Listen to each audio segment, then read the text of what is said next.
You know, well, I have the blueprint. I have the blueprint. She's referring to her and her marriage as the blueprint? She said, yeah, I have the blueprints. I have the blueprints. You know, with Marcel, you got to put your foot down. You got to let him know what you're saying. Like, I left Martell for 6 months, and that whipped him into shape. I don't know. You think maybe she's telling me I need to leave Marcel for a little bit? Honey, no. And if she was, that's the most ridiculous I've ever heard, ever. Yeah. I don't think Mel is in the best position to give blueprints or marital advice. Because you have 10 years to your back doesn't necessarily mean that the road was not rough. So she can keep her advice. You trying to reach some of your goals are gonna be incongruent with some of the goals he's trying to reach. You just gotta find a happy medium. I think she believed that they have done that. They're there at that point in their life. And so he had to cheat to get there? It's tough. Tough is an understatement. Like, I felt sorry for Mel. I did too. It took Martell a long time to answer that question about the possibility of what if. It took way too long. Matter of fact, he never answered it. That made it even worse. Right. No, I don't like that you and Marcel said y'all would stay and hang out with somebody that you know was actively involved with, like somebody messing around. And you think that being there makes you complicit? Mm-hmm. Okay. I think that you have an influence on someone. Once you stay, you make a choice to participate. No, you don't, because you're not cheating. I've been around Martell and her. I didn't see their interactions. So I didn't see she makes me feel this way or whatever, right? In that situation, I told Martell, bro, this is not it. This is not what you should be doing. But going forward, I'm not leaving a party because somebody's cheating. No, I'm not. Owes my family an apology. More so because a lot of times he'll have this perspective of it was a joke or I was trying to be funny and it did not land. You can be sure that everyone is listening when Melody Shari talks, but what she just revealed about Kimmi Scott, oh, it's got the streets that are humming. Let's go back a little and really examine the chaos that underlies their raging drama before getting into the juicy details. Melody's tea isn't just. Regarding shade throwing, oh no, it goes beyond that. We're discussing trust, loyalty, and the kind of psychological harm that only treachery can cause. Think about Kimmi insisting you had the shakes. Damn, it went away again. Insisting you had the shakes as a nurse, do you think her comments were dangerous? I do. Yeah. I don't know if you look at the hug, it's very quick. I don't know how she could have felt me having the shakes from just like a, hey, how you doing? How am I? Hey, you know, am I doing all that? That's something, like, I don't know how, I don't know. I think it's very irresponsible of her as a nurse to say anything like that or put anything like that out and give them more ammo to be able to say things that are not true. So yeah, I do. The relationship between Melody Shari and Kimmi Scott on Love and Marriage Huntsville, baby, it's been all over the place in the early seasons. Both of these ladies were giving each other a vibe of mutual respect. Kimmi was that calm, collected voice of reason, always staying out of the mess and keeping it real with the practical stuff. Melody, on the other hand, was dealing with her own storm, especially after Martell Holt's cheating came to light at first. Kimmi seemed like she genuinely felt for Melody, offering that support we all needed to see. But as time went on, things started getting rocky. Fans began picking up on the shift in what once looked like a friendship full of good vibes. Soon turned into heated arguments and straight-up tension. One moment that really set the internet on fire, Kimmi refusing to call Martell's mistress a side chick.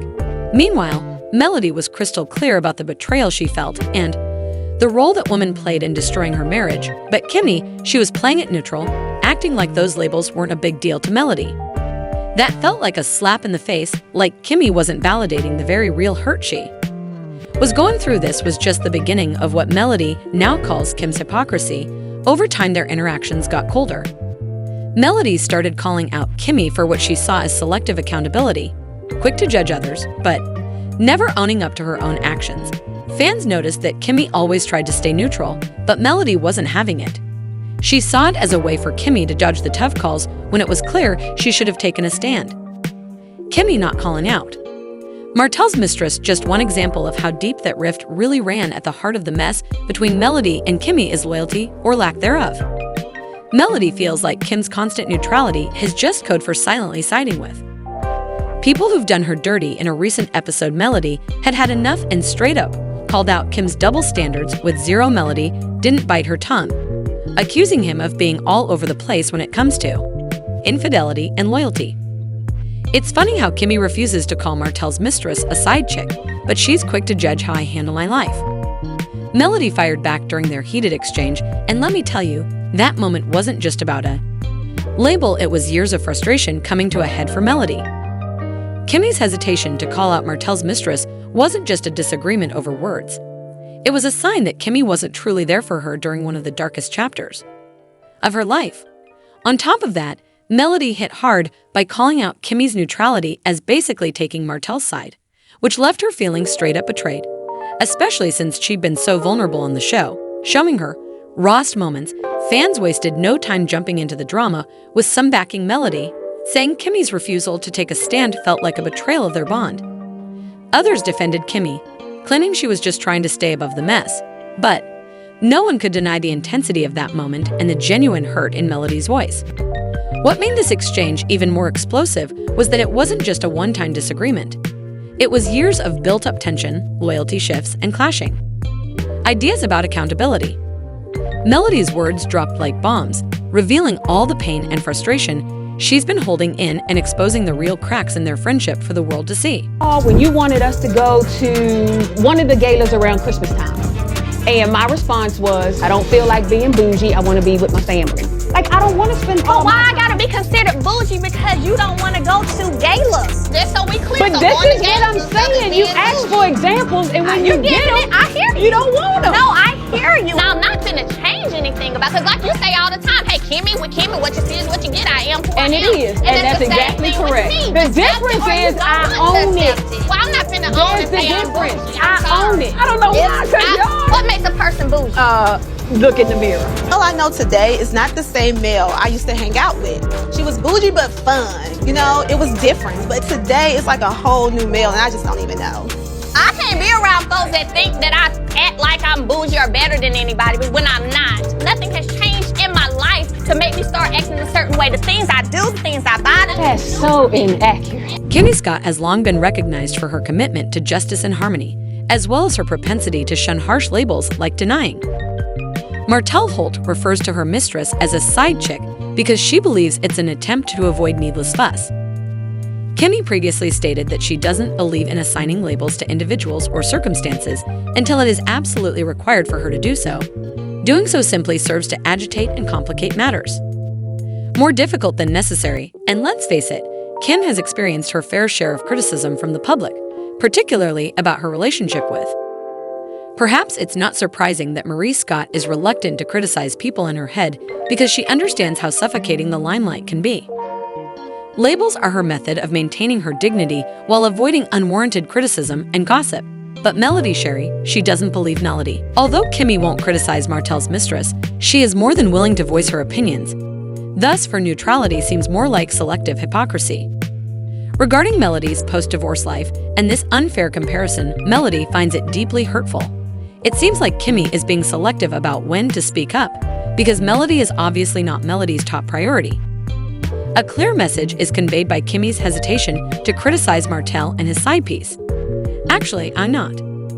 Here for USIS, and it's not only about the words, it's also about what they mean to Melody, who has had to deal with heartache and public humiliation. It seems like a slap in the face when a supposed friend downplays how serious her condition is. The whole thing has severely damaged their friendship. Encouraging both ladies to examine their own principles and how they relate to one another, Melody's annoyance at Kimmi's unreliability is genuine, and she's not holding back when it comes to dealing with it. And this brings us to a standstill, honey. Larger bombshell. Well, I have the blueprint. I have the blueprint. She's referring to her and her She was marriage like, no. as the blueprint? She said, yeah, I have the blueprints. I have the blueprints.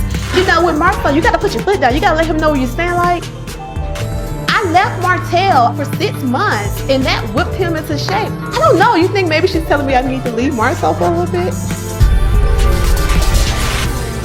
Honey, no. And if she was, that's the most ridiculous I've ever heard, ever. Yeah. I don't think Mel is in the best position to give blueprints or marital advice. Because you have 10 years to your back doesn't necessarily mean that the road was not rough. So she can keep her advice. You trying to reach some of your goals are gonna be incongruent with some of the goals he's trying to reach. You just gotta find a happy medium. I think she believed that they have done that. They're there at that point in their life. And so he she's had to like, cheat to get there. A moment of unvarnished honesty, Melody offered a hypothesis as to why Kimmi would be so sensitive over the entire affair discussion. Kimmi's. It's possible that her unwillingness to choose a side is a cover for some personal anxieties or worries regarding her own relationship. Don't get it wrong, though, this wasn't a crazy accusation song. Making connections based on Kimmi's behavior, Melody speculated that Kim may have a strong dread of opening Pandora's box, which could explain her persistent avoidance of harsh labels and direct confrontation. After all, we've all witnessed Kimmi falter when confronted with questions over Morris's fidelity in her own marriage, and those exchanges were undoubtedly uncomfortable. The Melody went there and said that Kimmi's insistence on remaining impartial might be a self-defense tactic to prevent the instability in her own relationship from affecting someone else. Someone else's mess in a single dramatic sequence, you talk about neutrality, but it feels like you're neutral when it suits you. Melody says directly to Kimmi, "What are you really afraid of here?" Query it was a daring action that demonstrated Melody's willingness to confront difficult realities, even if it meant intensifying her relationship with. Let me tell you, Kimmi, this revelation was more devastating than anyone could have predicted. In addition to surprising Kimmi, it also made the other members of the cast question the notion that Kimmi's personal anxieties that no one expected may have caused neutrality, but trust that it went beyond that. The gang was shocked by Melody's remarks. Letitia Scott, who has always had. Her personal feud with Melody didn't take long to start. She didn't hesitate to support Kimmi and disparage Melody, saying her charges were motivated more by resentment than by genuine concern for the truth. But Martell Holt couldn't help but chuckle in annoyance as he dismissed Melody's criticism of Kimmi, claiming it was just another attempt by her to steer the conversation. But here's the twist: Kimmi wasn't entirely supported by Martell either, as he abruptly threw her under the bus, implying that her attempts at neutrality weren't free of their own goal. Precisely perfect or not, it was one of the infrequent occasions when Melody and Martell was in agreement, but we all understand that those facts won't last for long. Owes my family an apology. More so because a lot of times he'll have this perspective of it was a joke or I was trying to be funny and it did not land. Because Kimmi Melody's charges were shocking. She initially attempted to dismiss it, saying it was needless drama, but her body language conveyed a lot of calmly gathered she normally gets it down pat. But you could see that Melody's remarks were beginning to weigh on her, making her very uncomfortable. Maury Scott, on the other hand, wasn't going to let his wife die easily, so he rushed in to support Kimmi's choice to refrain from naming anyone and even accused Melody of going over the line. But trust. The drama continued to grow like wildfire among the cast members. At a group gathering, Tiffany and Lou Whipple found themselves arguing, and Tiffany didn't hold back. While Lewis argued that the group as a whole would need to reset their approach to handling personal conflicts, she acknowledged that she saw some validity in Melody's assertions. This confrontation between Melody and Kimmi is appending the dynamics of the gang. While some cast members are here for Melody's outspokenness, calling it quits, big-time alliances are being put to the test, and tensions are reaching a whole new level. Fans are supporting Melody and applauding her for having the courage to speak up, despite the fact that other people are concerned that she's causing more harm than good. Melody is the only one bold enough to call out the hypocrisy of everyone else, according to one admirer, and they love that she's not out here skirting the truth like the rest of the gang, is too preoccupied with trying to be cautious on the other side. Kimmi has her supporters as well. Some viewers value her efforts to maintain harmony and prevent existing difficult situations from getting worse. Someone wrote Kimmi avoids using harsh language or labels because she is attempting to keep her head above the chaos, which is good. However, not everyone agrees with Melody. Some admirers are criticizing her approach, aggressively accusing her of voicing her personal complaints only to create drama for the cameras, and it's evident that this feud has turned into one of the most divisive stories. Lines on the show, but what do you guys think? Was it appropriate for Melody to call out Kimmi, or is there something more serious going on that we haven't yet learned about? Please share your thoughts. The remarks that follow just like us, please subscribe and enable notifications if you're hooked on the drama. We'll be providing you with the most recent tea insider news. Love and Marriage Huntsville's rumors and unexpected turns, thank you for viewing, and we hope to see you at the next event. Additional astounding revelations.